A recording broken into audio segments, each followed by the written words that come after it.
Okay, let's see, does this work? Very good. First of all, just would like to say thank you for the organisers to invite us to speak. I'm here on behalf of Henry J. Lyons, and obviously there was a huge team involved in this to deliver this project. There's some fantastic people on the ground, obviously, as well, some great design consultants and contractors. Just to give a bit of context, I'm sure everyone knows a little bit, if not quite a lot, about the old Central Bank, now known as Central Plaza.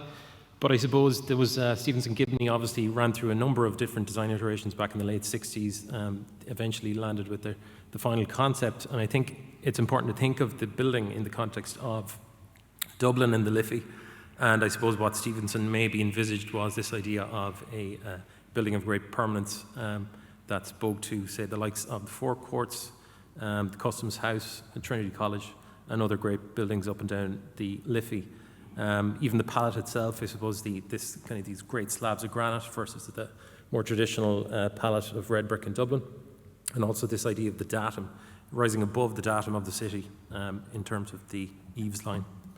The eaves line, I suppose, is very important. Obviously, there was some issues with the building originally in terms of the construction height, and was stalled on site for many, many years. Architects Journal's 1972 described it as aggressively distinct and monstrously oversized. Brutalism gone mad, and the architects did not equate good architecture with instant popular acceptance. I suppose this was a monumental contrast to what was already within the city centre and Temple Bar itself. I'll just move on. In 1978, it was completed, obviously, in the Plaza, presented. You can see the centre image, the fantastic hairstyles, the flared jeans, and the amazing stairs down onto the Plaza.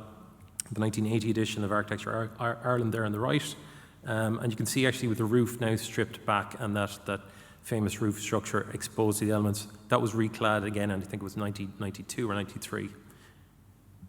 And I suppose prior to restoration works, one of the last interactions, just the image on the left, one of the last interactions that Stevenson would have had with the building would be the installation of the railings. He famously said that he went to bed with Lutyens and woke up with Palladio. But there's definitely some hallmarks here of, I think, late Frank Lloyd as well, amongst other things. One of the major impacts of that, I suppose, was the impact on the public realm. It was obviously very well occupied up until that point, and as a public space, it was well occupied and active. And I suppose one of the concerns we had was that it was, I suppose, some of that activity had disintegrated over the years. The introduction of the railings, probably the main event. Obviously, it had become a place of protest as well, and there was an element of the ivory tower to the building. The image on the right is anything but an ivory tower. You can see just the level of decay, I suppose, within the building over the years. So restoration and transformation. So we'll explore the building, I suppose, quickly through the likes of the spandrel zone and the facade itself. But in principle, you can see the isometric drawing on the left, which shows, I suppose, just broken out the various elements. The rooftop space, prior to being overclad again in the early 90s, that was originally on level 9 was the plant rooms of the building. Level 10 was effectively unoccupied. A little amount of storage there. The plant itself was quite redundant. There was quite a lot of old systems up there, and we knew there was efficiencies we could find. So we knew there was an opportunity on the rooftop. In terms of the office space, we knew that we wanted to reinstate the qualities of the original, not interfere with that, but obviously bring it up to a modern spec.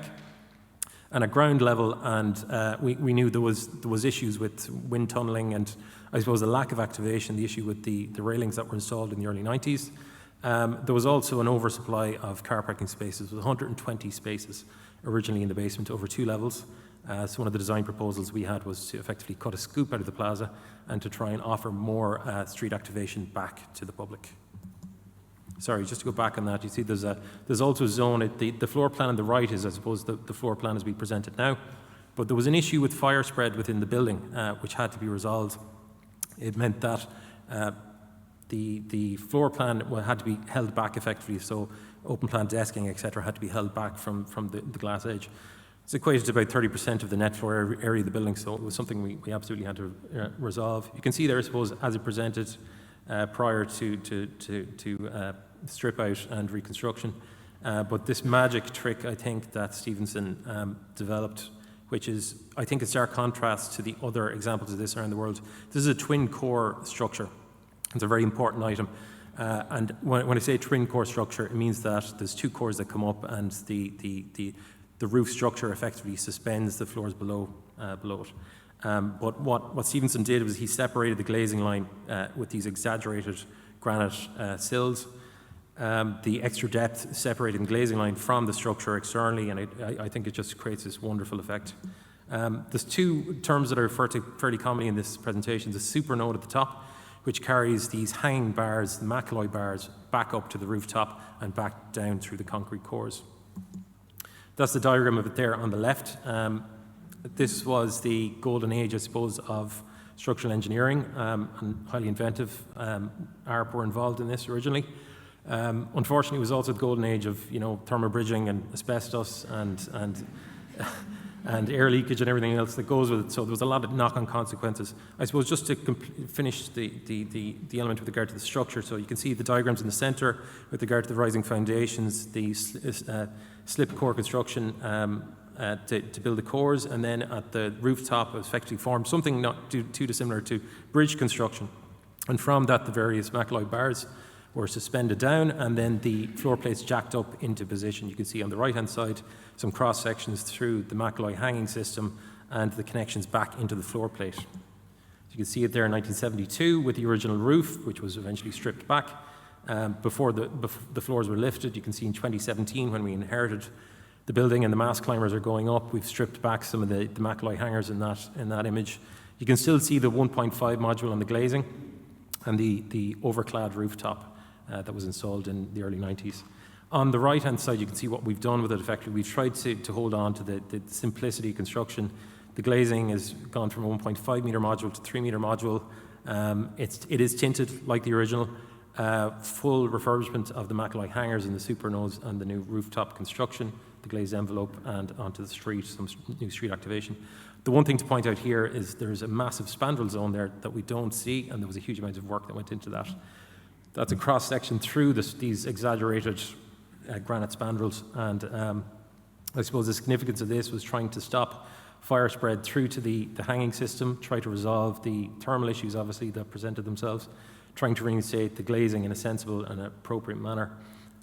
So there was a lot of consideration went into the detailing, and just from a purely conservation perspective, trying to bring it up to spec and to honour the original design. This is probably the most significant body of work in the job from a structural perspective, was trying to preserve the structure. Those bars that hang and support every floor, they come in pairs of 2. There's 12 trusses that present out at every floor, so there's 24 bars in total suspending each floor. They're only 40 mil thick. And unfortunately, they were originally wrapped in Denso, but they were exposed over the years to significant moisture. They'd run out of Denso tape at the top at one point and replaced it with electrical tape. So that tracked down the bar. Now, thankfully, there was not as bad actually as it looks, but nevertheless, there was about 6 kilometres of bar to be cleaned and inspected. Some ultrasonic testing and other methods were employed to ensure that they were in a good state. As we transition up then to what we call the supernode junction, which is this enormous UC steel that is it's welded plates on each end.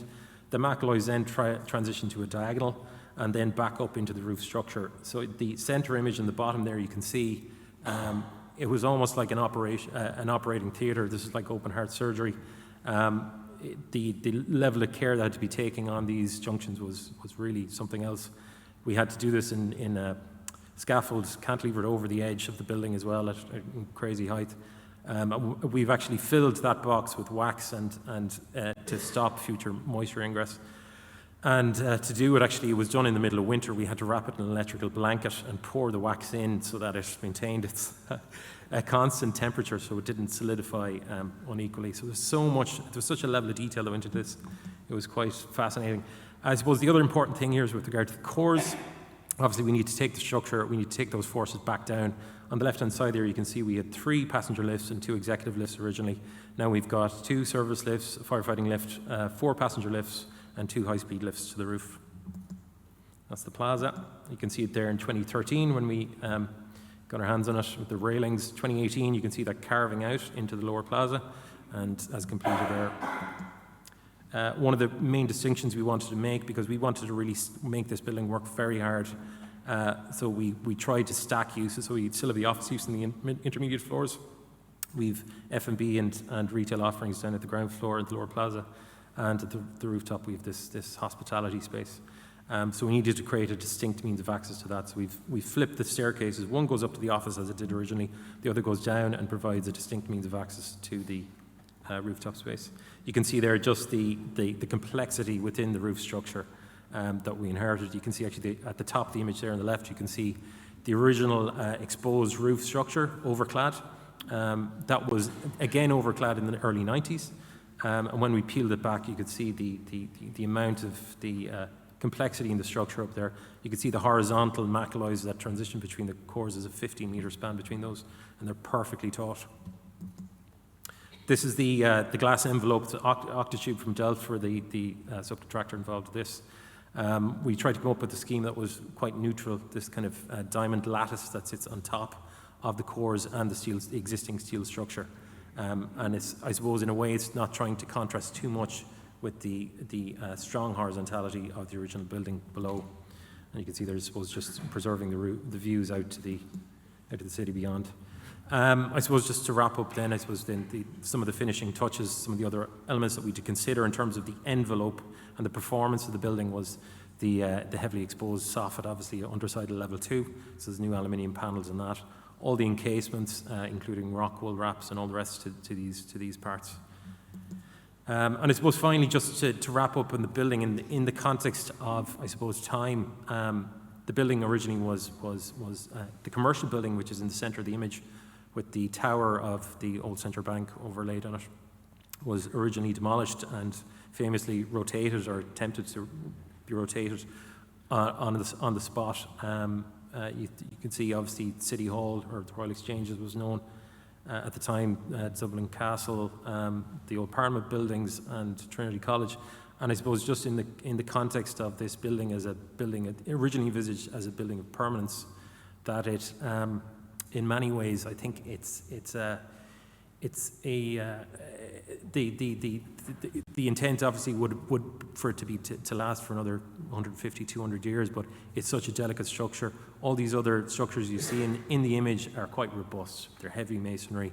This is a lightweight thing. And look, fingers crossed it can last for another 50, 100, 150 years. Thanks very much.